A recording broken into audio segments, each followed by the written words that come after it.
China continues military drills around the Taiwan Strait, including missile strikes and warplane exercises, leading many lawmakers to wonder when the country could try to invade. Joining me now is retired U.S. Army Lieutenant Colonel Daniel Davis. Good morning to you, Colonel. Always great to see you. Good morning. So you did not think now was the appropriate time for Speaker Pelosi to go to Taiwan. You told us that weeks ago. You said it was a bad idea. What can we expect in the coming days and weeks, especially given the unprecedented military drills that we're now seeing from China? Well, you really hit the right word there, the unprecedented nature of it, because China has actually, they were warning about this in the weeks leading up to Pelosi's visit, saying that if she did go through with it, then they, of their own terminology, said that they would use unprecedented capabilities after that. And that's exactly what they have done. They have used more kinds of missiles, very strong missiles, and they have actually gone into areas over the Taiwan island itself. They had never done that before. They have sent unprecedented level of aircraft, and they have crossed what we call the median line, which has been about the halfway point between the Taiwan Strait and the Chinese mainland, and they had always stayed on the other side of that. Now that they have crossed that, and potentially they could now accelerate that even more and actually cross over Taiwanese territory, which in jets, which they have yet to do. But I think that what you're going to see is that China is going to turn this, what has been unprecedented, into new normal. And they're going to continue to do these kinds of things, which both Taiwan and China both say is basically a rehearsal for what would be necessary in a military invasion. It's unfortunate to hear you say new normal, but I want you to take a listen to what Taiwan's Foreign Minister Joseph Wu had to say about this. I worry that China may really launch a war against Taiwan.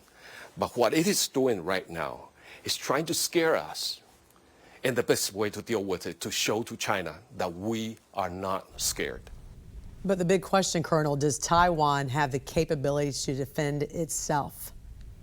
Well, that is the big question. And certainly China is trying to, to scare Taiwan. They're trying to show them that they have extraordinary military capacity to actually reunify by force and take Taiwan if they don't do it willingly in political and diplomatic terms.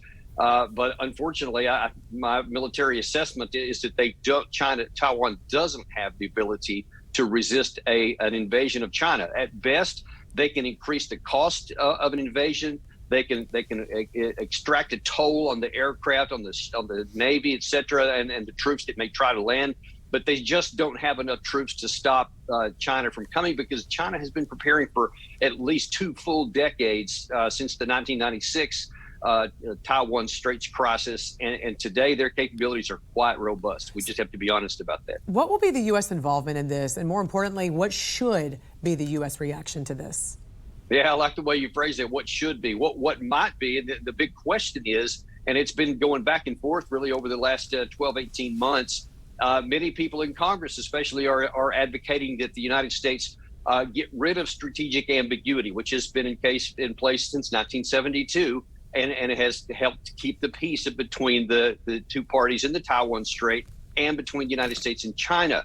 By getting rid of strategic ambiguity, these advocates claim that we should overtly say that we would defend Taiwan in the event of a Chinese attack, which frankly would be catastrophic for our interest. And as I've got a piece coming out, I think later today in the publication 1945, I show very practically why U.S. military doesn't have the capacity to even come to the Taiwan's aid and succeed. And if we try, we could be seriously gouged in our own military, putting our security at risk. The truth is, we cannot enter into a war with the nuclear-armed China, because it could escalate beyond anybody's control. And again, that would be horrible for American interests. Well, China did sanction Nancy Pelosi and her family because of her visit, and China has also suspended talks with the U.S. on a few measures, including any future calls with both countries' Department of Defense. So what kind of effect will this have on us here directly at home?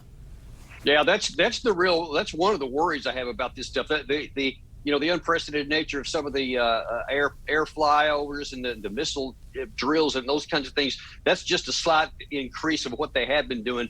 But by cutting off the high-level communications and the mid-level communications, basically anything related to the Department of Defense, that increases the chances that there could be misunderstandings or miscommunication or accidents or miscalculations because the two sides aren't talking and they may misinterpret what one side or the other is doing. And that always raises the risk that something that's might otherwise be benign could turn into a spark that could start a conflict. And so that makes the dangers even higher. And that's something I'd like to see us get turned back on, the communications levels at the very minimum. Although when someone drops a bomb near you, it's hard to explain that away.